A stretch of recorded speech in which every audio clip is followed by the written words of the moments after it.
Welcome to the Slop Temple. We pray this video helps. You start by confirming prerequisites and performing the first quick fixes. Check Settings General Software Update and install any pending iOS update. This often resolves core bugs. Make sure Location Services is on for maps in Settings Privacy Location Services. Once done, toggle airplane mode for 10 seconds or perform a full reboot to reset network radios.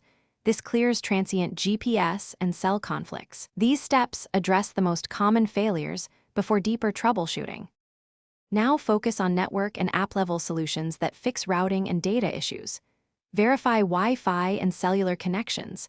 If location seems off or maps won't load, reset network settings, Settings General Transfer, or reset network settings to clear corrupted configs. Force quit maps and relaunch it, and remove any downloaded offline regions to refresh cache tiles.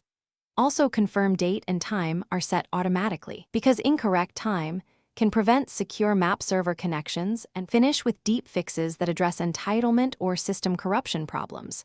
Sign out of your Apple ID in Settings, restart the phone, then sign back in to refresh Maps authorization and iCloud data. This often clears account-related failures.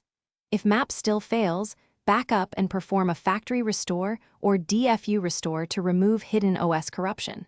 Make sure to try a test after each major step.